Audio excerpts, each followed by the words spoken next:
very difficult borders. Now let's go on. So these two NACOP officials, they know themselves. Kennedy, Japan, I'm telling you, let us know this because you have investigations, you know everything, you have done a lot of you are investigating pastors and you know everything. So help me here. They took it from Aflao. It was a Friday. The funny thing is, when they took the cocaine and the money on that Friday, these two NACOP officials, and they know themselves. I know I'm not mentioning their name because there's a part 2 to this, and names that's going to come out is going to shock Ghanaians. They took the cocaine, the 200 kilos of cocaine plus the $200,000. I'm expecting the custom officials and the custom service to come out and say it wasn't 200 kilos of cocaine, and they will see who they are dealing with. They took the money on Friday, Saturday, Sunday. These 3 days, the 200 kilos of cocaine was with these two guys. They didn't report it in the office. The 200 kilos of cocaine, these two officials from NACOP, you took 200 kilos of cocaine, packed it in the car. Yes, the forerunners. You took it to Accra for 3 days. You were keeping it in your house. 3 good days, Ghanaians, Muntiemi, keep it. 3 days, government seized contraband. 3 days, they were keeping the cocaine in their house. They should come and say, so the cocaine ended up on a Monday, our NACOP office. That is where Omukudru report about out and say they have seized 100.1 grams of cocaine. These two officials, cocaine from Aflao. There were witnesses there. There were custom officials there. They wrote a report. You took all the reports, but we have a report. You kept the cocaine for 3 days. Suddenly, cocaine in the middle office is not done 100.1 grams out of 200 kilos of cocaine.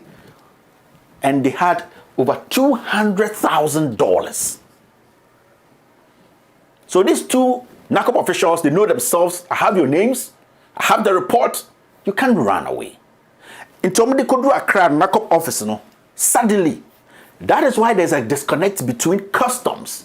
There's a disconnect between customs and GRA, and there's a disconnect between NACOP, GRA, and customs. They cannot come out with the exact figure because the reports they all have is different. And especially NACOP officials, the NACOP guys, they know that if the customs guys don't shut up.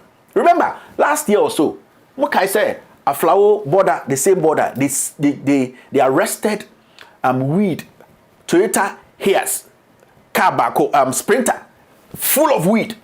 These custom officers, NACOP start by back because someone here sa car no plus the weed. Everything there. Ask the custom of officials or Aflao say who has seen the car and the weed. Report to date, they don't know what happened to it.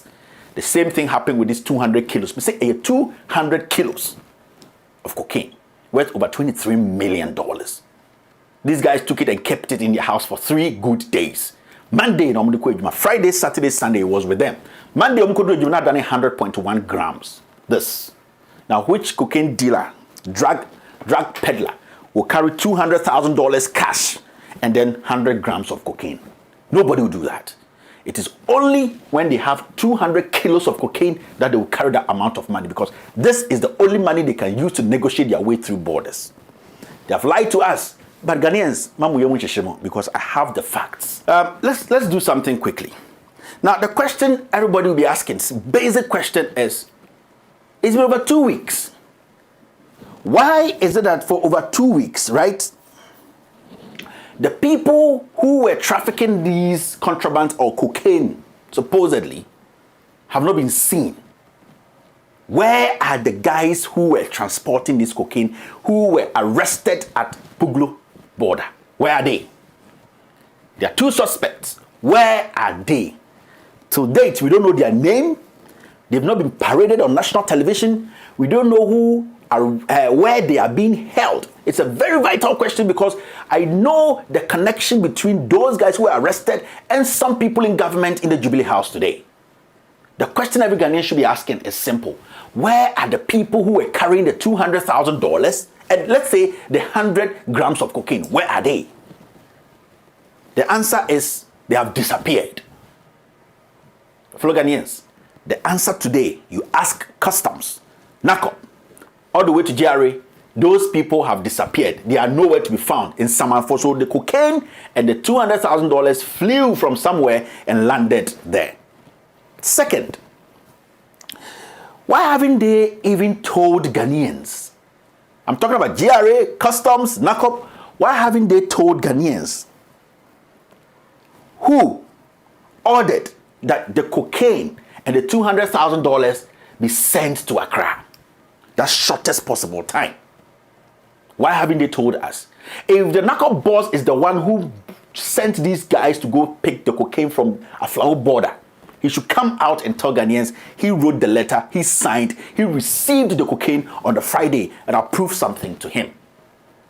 And my friend Kennedy Japan should help me here. He's the citizen vigilante. This is a very serious conversation as a member of parliament who has all the resources and all the knowledge about who is a criminal and who is not a criminal. He needs to talk about this.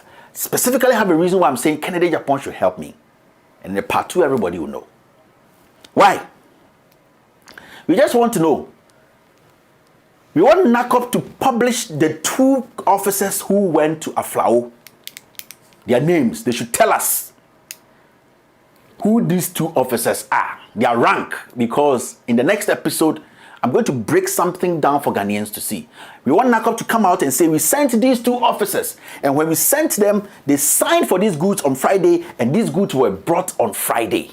And these 2 officers are the ones who went to take the so-called 100 grams of cocaine. But in Aflao, the customs should also come out and tell us that if it wasn't 200 kilos of cocaine, 200 kilos. It is not 100 grams. 100 grams is a joke. Nobody will carry 100 grams of cocaine with $250,000. No. It was 200 kilos on record. My fellow Ghanaians, I'm doing this not because I hate anybody. I'm doing this because I want to protect the people who have decided to put their life on the line to protect us Ghanaians. These things happen every time the city is struggling. And these things, if you look back, check records, there's a precedent. Every time we, the NPP, we are in power, cocaine comes up, cocaine disappears, cocaine turns into powder. Today, we have cocaine, and remember, the city is not doing well. Some people in government today are trying to find means to open the borders to allow drug traffickers to bring in drugs and use Ghana as a transit point. That's the only way they can bring in hard currency to augment the city that is struggling. They need money because Ghana is not able to do legit business to make enough revenue for the nation legitimately.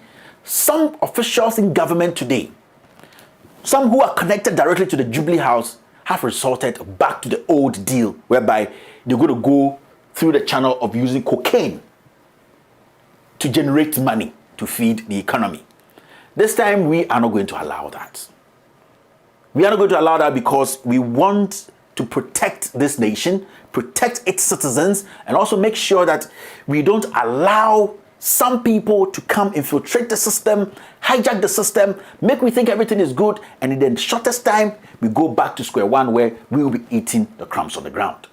A few people in this government today are resulting back to the old times, the old strategy of feeding the system, opening our borders, suppressing our custom officials so that they will become billionaires in the shortest time. Fellow Ghanaians, the question is simple. Where are those people who were arrested with the cocaine and the $200,000? Remember, the cocaine they arrested is 200 kilos. The 2 officials who came from Accra to Aflao to pick the cocaine and the money, they kept the cocaine for 3 days on themselves in their homes. For 3 days. Friday, Saturday, and Sunday. On Monday, the 200 kilos of cocaine turned to 100.1 grams of cocaine. We are not done yet. This is just the beginning. That's why I'm saying that the Jubilee House should listen. I know the connections go straight to the Jubilee House. I've been telling Ghanaians, the Jubilee House is a crime scene. The names there, the people who are pulling the strings, those 2 officials who went to Aflao to pick those cocaine are connected to the Jubilee House. I'll break things down and shock this nation. This is the time we have to wake up as a people. This is the time we have to start asking questions and demanding reasonable answers. I'm not here to joke. Kennedy Japan, if you say you're a citizen vigilante, you're a member of parliament, You are the person who stands for the truth, for the people. Come out and speak on this. Let us know what you know. Let us know what investigations you can do to unveil this rot. There's more. But reason there, may imagine say, may end short. Because they say, only a kora, eko ufum, na mo kochingwa, dinkan bobishen in sim. I'm going to give you a little bit of snail so that when the big snails are caught, you will not complain. Ladies and gentlemen, I keep telling you that we are all messengers. Messengers without a Bible or a Quran. Messengers who are not timid. Messengers who will not be intimidated by power. We are ready to speak truth to power. My name is Kevin Ekobedu Taylor, and all that you heard here is with all due respect.